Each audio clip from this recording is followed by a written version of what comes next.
Assalamualaikum warahmatullahi wabarakatuh. Untuk Waalaikumsalam warahmatullahi wabarakatuh. untuk mata kuliah etika bisnis dan profesi hari ini, saya bukan membahas materinya, tapi mungkin lebih mengarah langsung ke tugasnya aja ya, yang nggak paham ya dari kemarin itu ya. Iya. Ya, Bu. Oke. Ya, Bu. Untuk materinya, untuk etika bisnis, uh, good corporate governance, dan juga social responsibility untuk CSR dan juga GCG. Sebenarnya hubungannya dengan etika bisnis itu apa sih? Kalau kita memahami bahwasanya etika bisnis itu lingkupnya adalah tidak hanya di dalam internal perusahaan tapi juga untuk eksternal ya. Kalau kita memahami, pernah tahu teori agency teori, signaling teori, kemudian shareholder teori, stakeholder teori, legitimasi teori, semua itu membahas tentang hubungan antara perusahaan, baik manajer dengan pemegang saham internal maupun pimpinan perusahaan, pemegang saham itu juga manajer dan juga pihak eksternal. Semuanya punya kepentingan masing-masing, di mana seorang manajer atau pimpinan perusahaan itu mempunyai kepentingan, mereka ingin menunjukkan laba yang tinggi. Nah, ketika labanya itu tinggi, maka dia mengharapkan investor itu tertarik untuk menanamkan sahamnya di dalam perusahaan itu sendiri ya. Tapi dia sendiri juga punya kepentingan yang lain selain laba yang tinggi.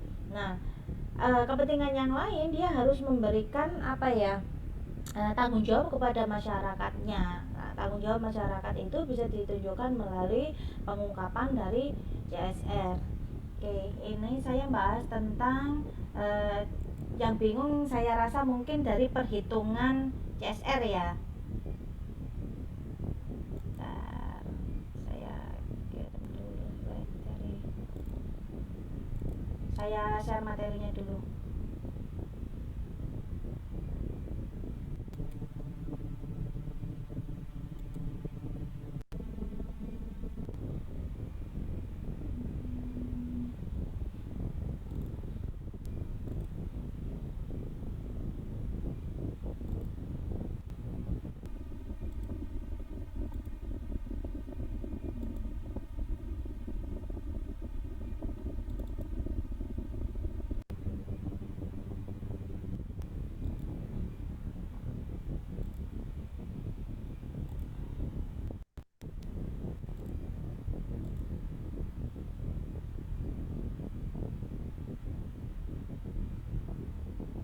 Sebentar.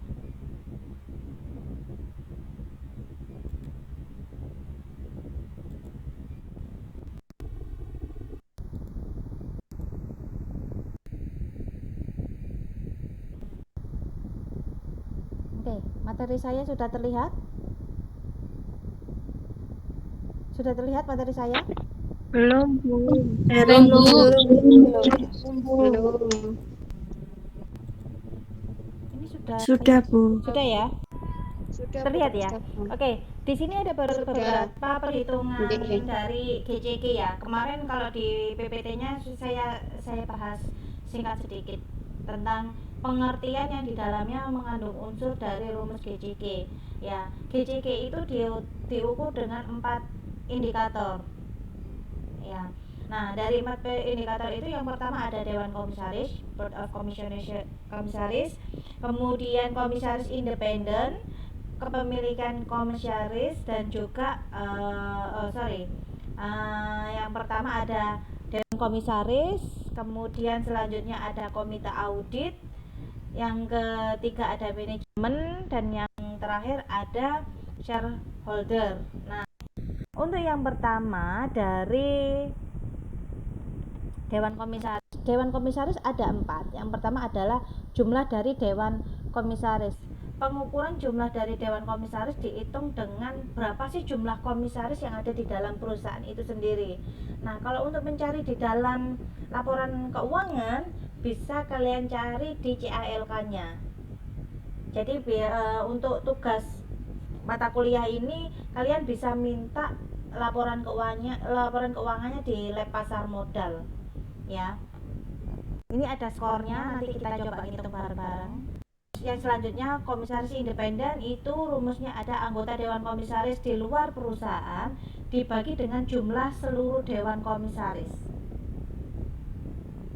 ya, dikalikan 100%, makanya range-nya di sini adalah persen.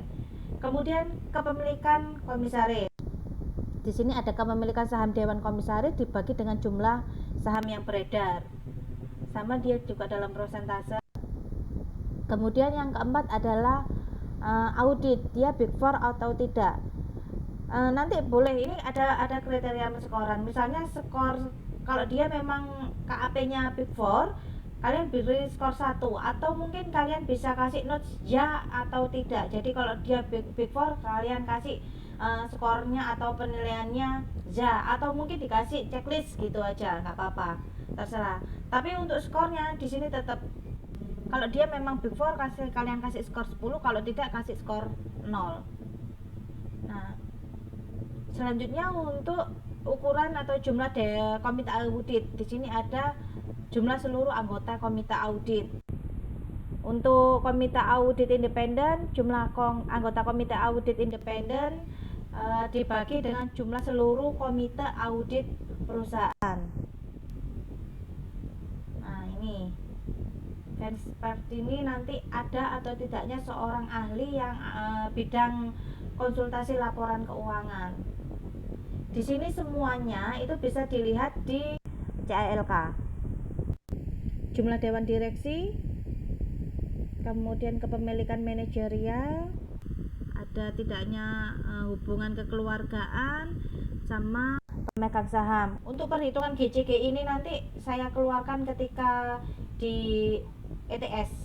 Jadi nanti minggu depan saya tetap ada pertemuan lagi online Gmeet, nanti setiap kelas, bukan bersama-sama lagi. Oke, ini tadi rumusnya sudah saya berikan. Sekarang kita ke contoh perhitungan.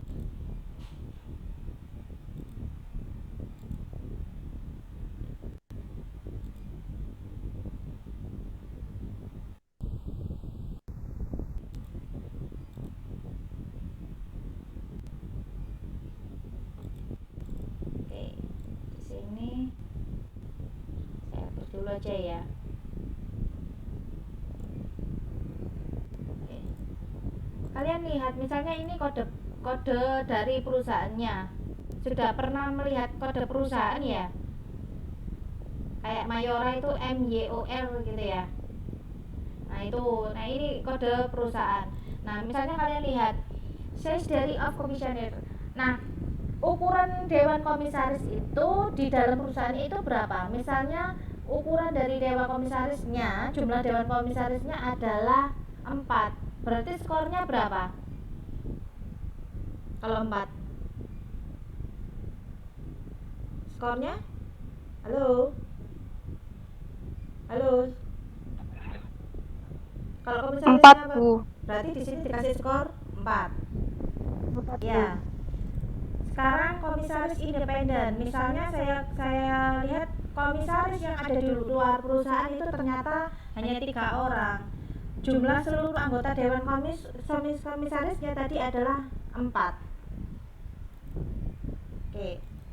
Jadi kita lihat kan rumusnya, komisaris luar perusahaan dibagi dengan jumlah anggota dewan komisaris sekian, berarti 75%. Kalau 75% berarti berapa skornya? 8. 70%? 8. 8, Bu. 8 ya. Oke. Iya, Ini. Bu, 8. Oke. Saham dewan komisaris dibagi dengan jumlah saham yang beredar. Misalnya dia punya 30 saham tuh. Coba nanti dicek lagi deh rumusnya, ini saham dalam bentuk rupiahnya atau saham dalam bentuk lembar sahamnya ya. Coba teorinya nanti dipelajari lagi ya. Ini saya pakai rumus yang saya coba ini dibaca lagi Nah, ini kepemilikan saham Dewan. Oh, jumlah saham yang beredar. Berarti ini lembar sahamnya ya. Oke. Misalnya sahamnya Dewan Komisarisnya 30, jumlah saham yang beredar ada 70. Berarti jumlah saham Dewan Komisaris dibagi dengan jumlah saham yang beredar.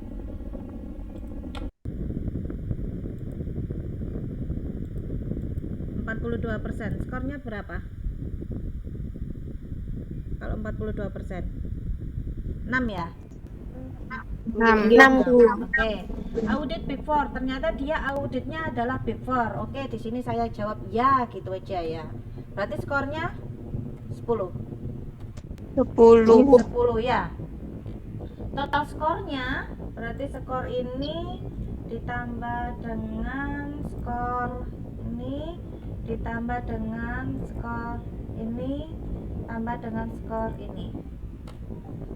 Total skornya dia 28. Tadi kan kita di catatannya untuk di indikator bahwasanya Dewan Komisaris itu memiliki tempat 45% ya.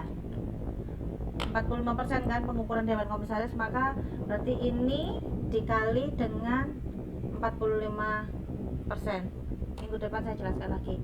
Berarti dia GCG-nya sebesar 12,6 untuk Dewan Komisaris. Nah, sekarang di komite audit. Jumlah komite audit, misalnya kalau jumlah komite auditnya ada 4. Skornya berapa? 4. Ya. Anggota audit independennya ada 2. Jumlah anggota auditnya 4. Total skornya ini dibagi ini.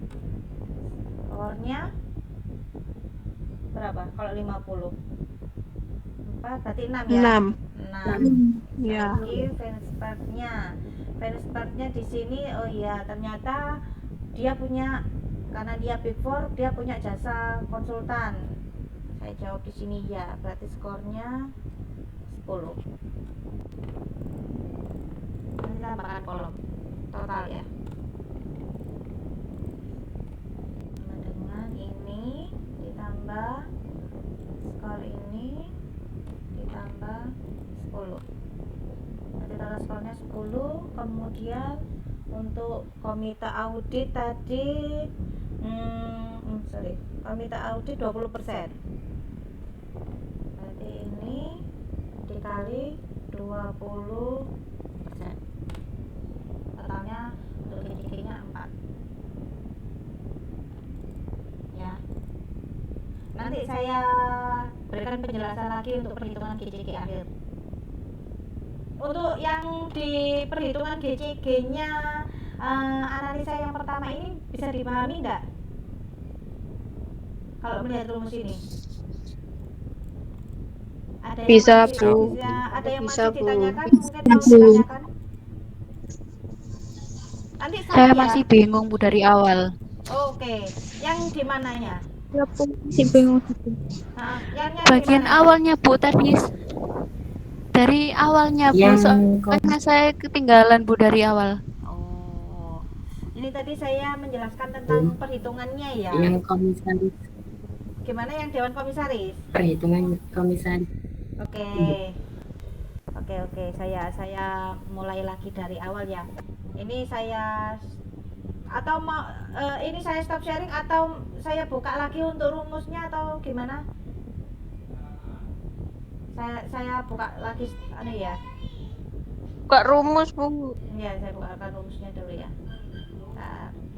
Sebentar.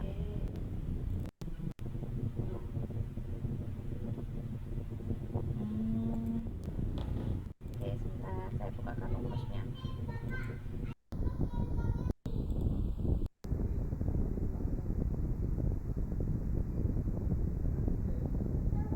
Sudah terlihat? Ya, sudah terlihat rumusnya ya? Sudah belum? Rumusnya sudah terlihat? Belum, Bu. Belum. Bu.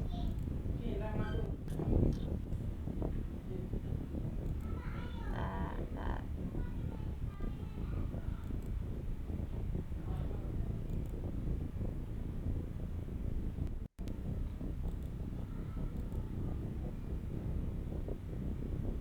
Sudah? Sudah terlihat? Belum, Bu. Belum, Belum. Bu. Belum, Bu. Tempat saya sudah ya? Belum. Bentar, bentar. Ini udah apa belum? Sudah? Sudah apa belum? Belum. Belum, Bu. Belum, Bu. Belum, Bu. Masih belum, Bu. Bentar, lagi.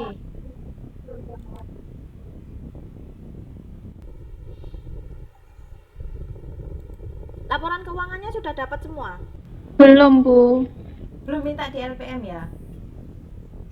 Belum minta. Belum minta, Bu. Ih, kenapa ya kok lama ya?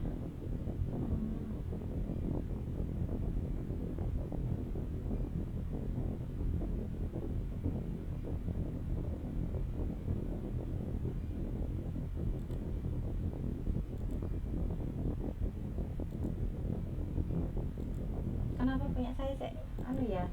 Lama sekali ya.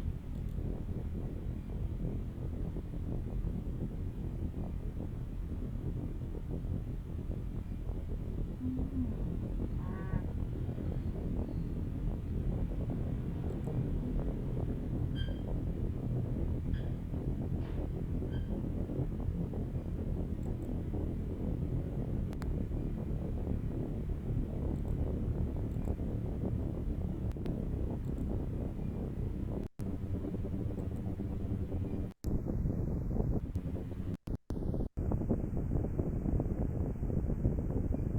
Sudah?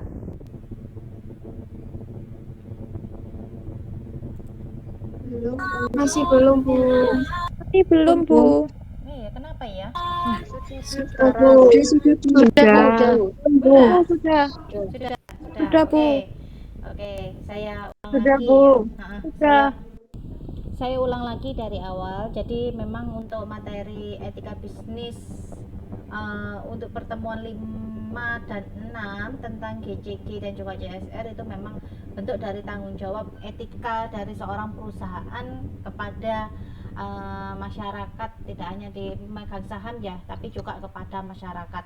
Nah, untuk analisis dari GCG dan juga CSR ini tujuannya saya berikan kenapa kok laporan keuangannya banyak sekali, terus saya buat kelompok. Saya minta kalian untuk menganalisis, melihat laporan keuangannya bukan karena semata-mata ini mata kuliahnya etika bisnis ya, tapi memang karena tujuannya ketika mata kuliah etika bisnis ini saya kepingin kalian itu bisa melihat tata kelola dan bentuk tanggung jawab perusahaan itu kepada masyarakat dan juga pemegang saham, artinya seluruh kepentingan yang yang membutuhkan informasi ini. Itu tujuan saya yang pertama.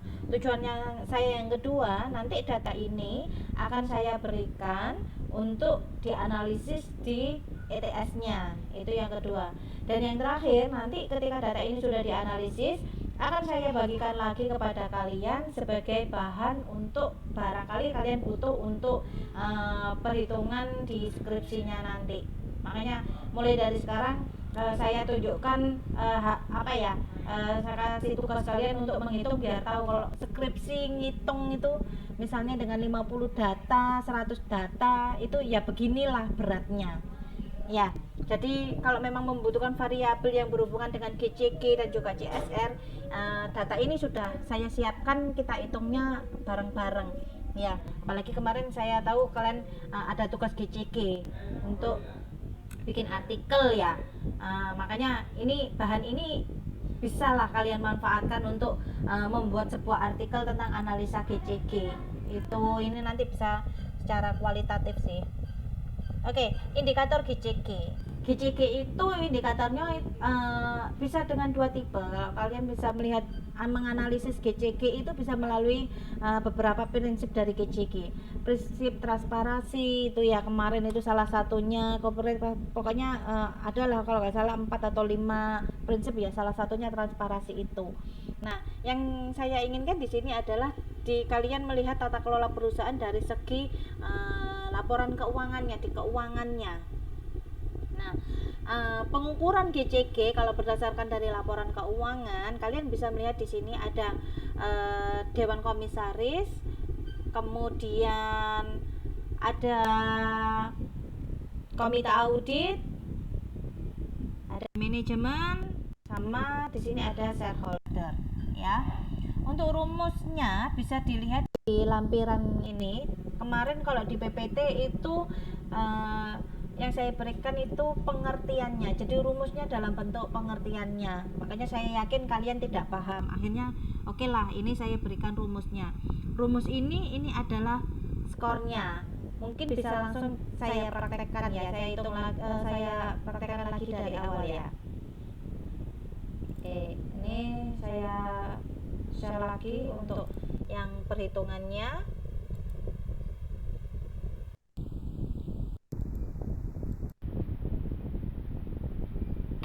Ini kita mulai, sudah keluar? Belum. Sabar. Belum, Bu. Ya, sabar. Belum keluar, Bu. Ya sih, sabar. Ini mungkin proses ini. Ini di situ sudah saya Pak. Sudah? Sudah, Bu. Oke. Sudah, Bu. Ini saya kosongkan ya. Di sini saya kosongkan. Sorry.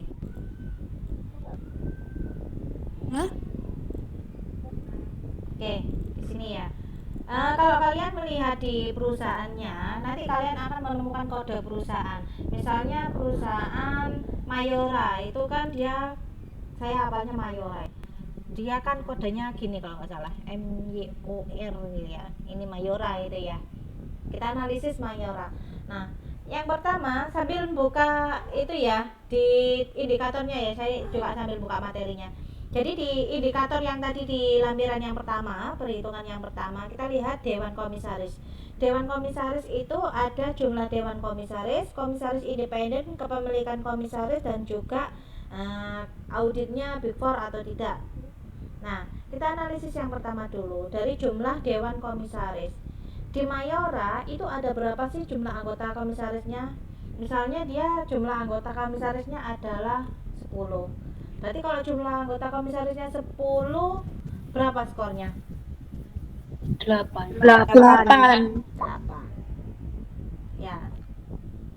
Kemudian dia punya komisaris luar perusahaan. Komisaris di luar perusahaannya dia ada 3. Jumlah anggota Dewan Komisarisnya tadi 10. Maka tadi rumusnya komisaris luar perusahaan dibagi dengan anggota komisaris kali 100%, 30%. Skornya berapa? 4, Bu. 30, skornya 4. Oke. 4, Bu. Sekarang saham. Jumlah saham Dewan Komisaris dibagi dengan jumlah saham yang beredar. Dia punya 50 saham.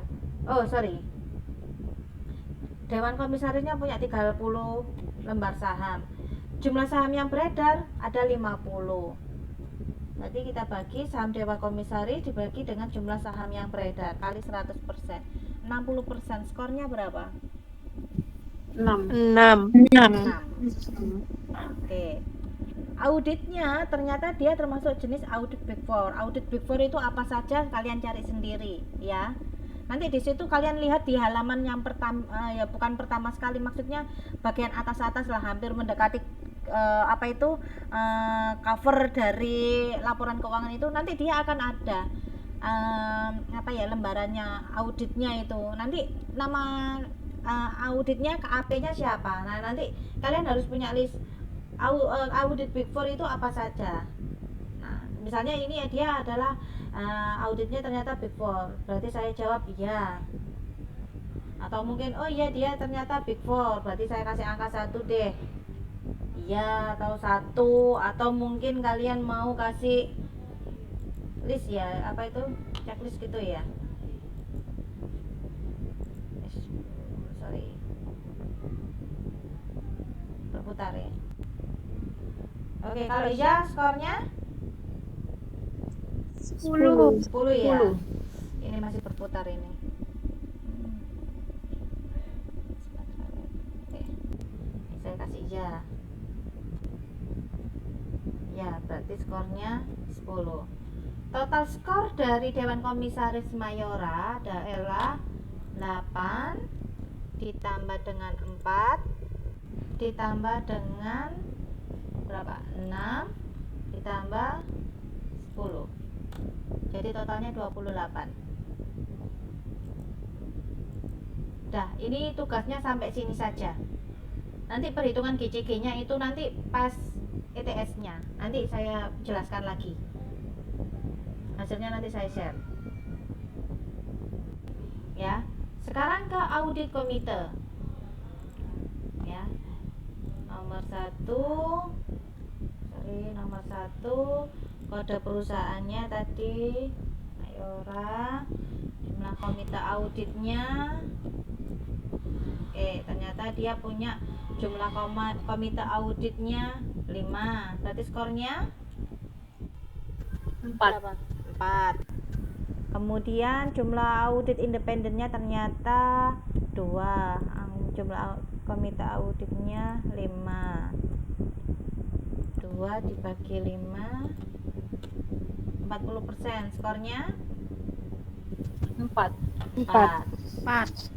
Kemudian Finexpert-nya tadi dia ternyata perusahaan Mayora itu karena perusahaan besar, dia punya seorang ahli di bidang keuangannya ya. Berarti di sini saya kasih ya skornya 10.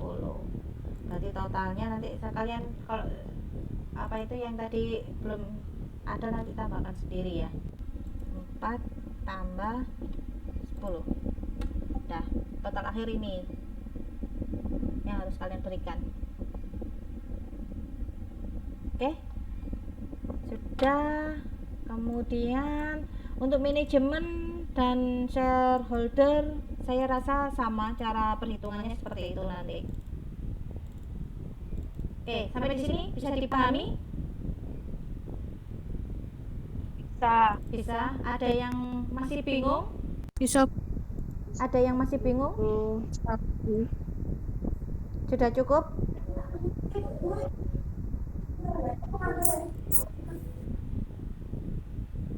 Sudah cukup? Ya. Oke. Saya kasih contoh satu lagi ya.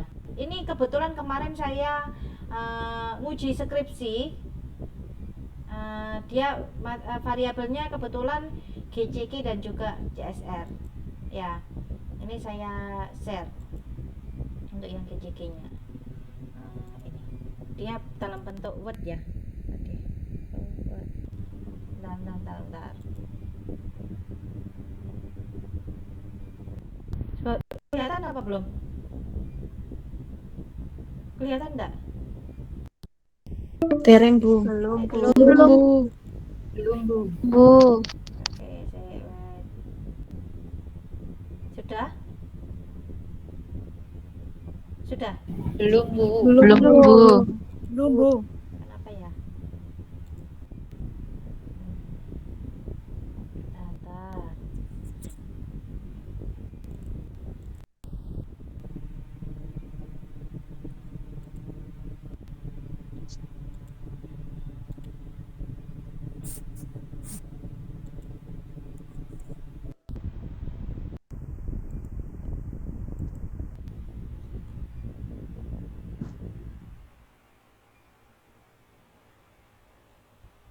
Keluar?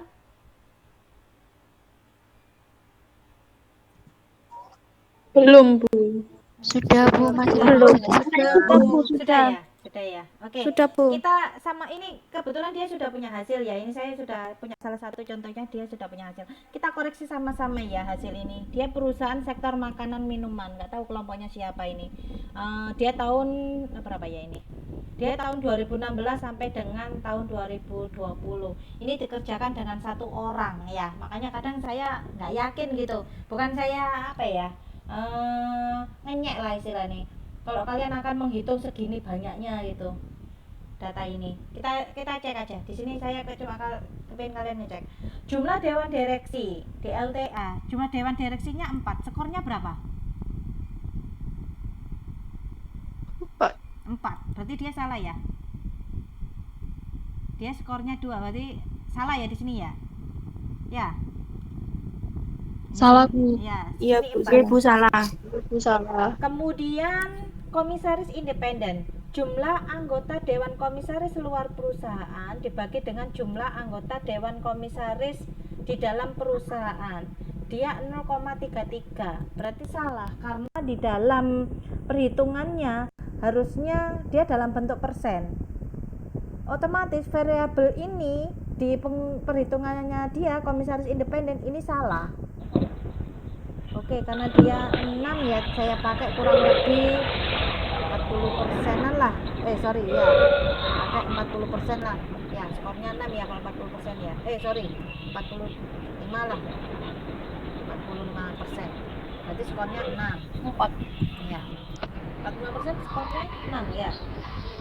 Oke. Kepemilikan saham. Nggih, Bu 6. Nah, kepemilikan sahamnya dia kepemilikan saham dewan komisaris dibagi dengan jumlah saham yang beredar. Nggak tahu kenapa kok cuma 4, berarti sahamnya yang beredar berapa nggak tahu saya. Dia cuma 4, akhirnya skornya kalau 4 berapa? Tuh. Masih salah kan? Saham yang beredar ini dikalikan 100%, dia tulisnya cuma 4. Apakah memang 4% toh? Kayaknya nggak mungkin gitu ya.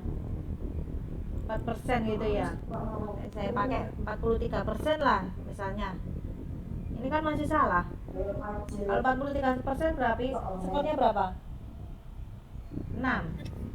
Ya. 4, Bu. 6. 6. 6 ya. 6, Bu. 6. Oke, before-nya ya, 6. skornya 10. Akhirnya jumlahnya berapa? Nah, dari awal dia sudah salah. Makanya di sini jumlahnya bukan lagi 9. Ya. Oke, kita analisis lagi. Kita lihat bawahnya ya. Yang ini. Saya pengen lihat yang ini. Kalian teliti yang di angka 9 ini ya. Skor 2 ditambah dengan 6, 8. 8 ditambah 2, 8 tambah 2, 10. 10 tambah 10, 20. 20 kenapa kok 9? Kenapa jadi 9? Dikalikan 45% ya. Betul? Iya, Bu. Betul. Makanya dewan komisarisnya skornya 9. Tapi di sini dia tidak menyebutkan jumlahnya dulu langsung. Harusnya jumlahnya dulu baru di skor akhirnya. Ini contohnya, salah satu contohnya perhitungannya. Jadi nanti mungkin kalau kalian punya variabel GCG di dalam penelitiannya, dalam skripsinya, kalian ketika menyajikan seperti ini jangan berharap penguji nggak mungkin melihat, karena mungkin saja melihat. Kebetulan Bu Omi kemarin melihat, saya cek rumusnya aja sama hasilnya wes gak matuk.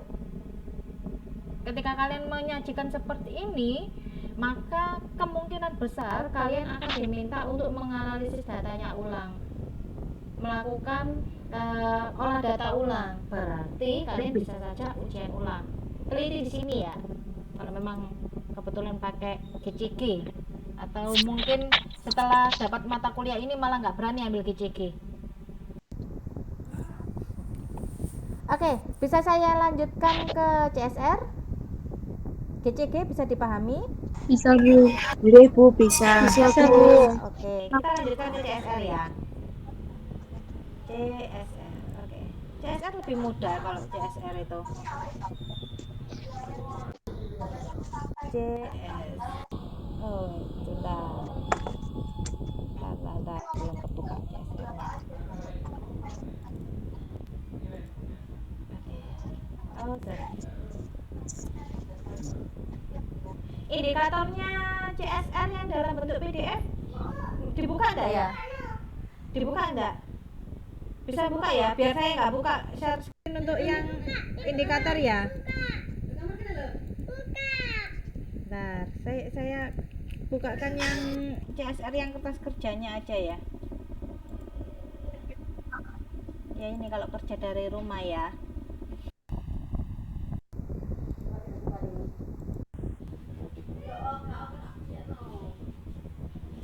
Oke, sudah terlihat? Sudah terlihat? Sudah, Bu. Sudah, Bu. Oke, di CSR kalian kalau kemarin melihat di CSR itu ada tiga dimensi ya. Dimensi dari CSR itu ada kategori umum, kategori lingkungan, dan juga kategori sosial. Di dalam sosial itu dibagi menjadi sub dimensi lagi, makanya di sini atau subkategori lagi ya. Di sini ada praktek tenaga kerjaan, kemudian ada HAM, kemudian ada tanggung jawab atas produk. Ada beberapa perusahaan yang meneliti hanya tentang dimensi kategori sosial. Misalnya kalian mau meneliti tentang pengaruh CSR terhadap kinerja, Bu, itu regresi sederhana. Belum tentu, karena kemungkinan kalian bisa membagi tiga dimensi ini sebagai variabel, bisa ya. Atau mungkin kalian hanya meneliti tentang satu dimensi aja. Ada praktek ketenaga kerjaan, hak asasi manusia, masyarakat, dan tanggung jawab. Ini sudah jadi 4 variabel di CSR ya. Oke. Di CSR menurut GRI 4 ada 91 indikator. Ini saya tidak menyebutkan subnya apa, tapi saya hanya menyebutkan kode. Kode ini kalian nanti bisa lihat atau cek berdasarkan indikator yang kemarin saya kirim ya. Ini contohnya saya cari di perusahaan Ades. Nah, kalian cukup memberikan checklist, bisa memberikan skor 1 atau 0, ya atau tidak, terserah. Tapi kalau saya lebih senang dengan skor. Kalau iya adalah 1, kalau tidak adalah 0. Nanti di akhir itu bisa kalian hitung. Di akhirnya bisa kalian hitung berapa sih yang diungkapkan. Nah, ini nanti skor akhir ini yang keluar di yang perlu kalian analisis ketika ETS. Saya berikan contohnya. Ini di sheet kedua ini hanya contohnya. Ades misalnya dia di indikator yang pertama ada 1. Ini lihatnya semuanya di CALK. Semuanya ada di bawah. Ya. Kalau dia nggak ada, ya kasih aja skor 0. Kalau ada ya skornya 1. Jadi mungkin kalian harus pinter-pinter di di search-nya itu kalian cari clue-nya apa. Nanti dia akan keluar. Ya jangan dilihat satu persatu di laporan keuangan. Maksudnya kalian membaca satu persatu ya nggak selesai.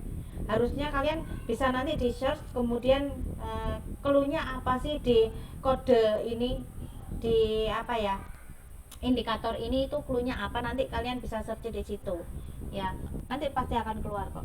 Ini saya contohnya ini sudah ada hasilnya. Nah, CSR-nya itu nanti yang keluar di ETS ya.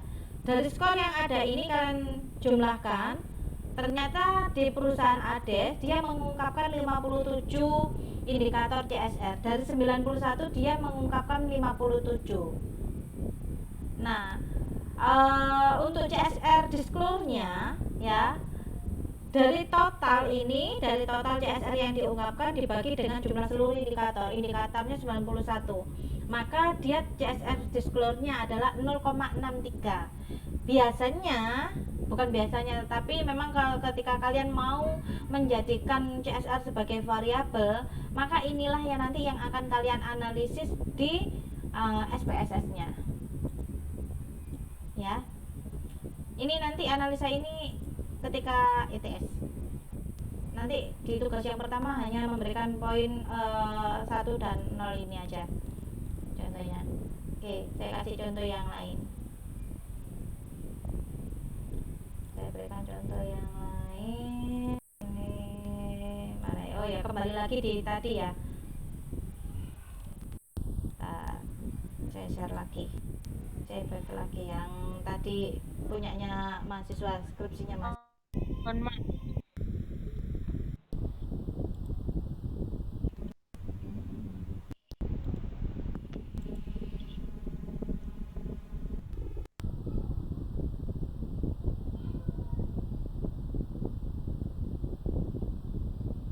Sudah keluar? Sudah keluar? Belum, Bu. Oke. Sudah, Bu. Sudah ya? Sudah. Oke. Ini contoh punyanya mahasiswa ini.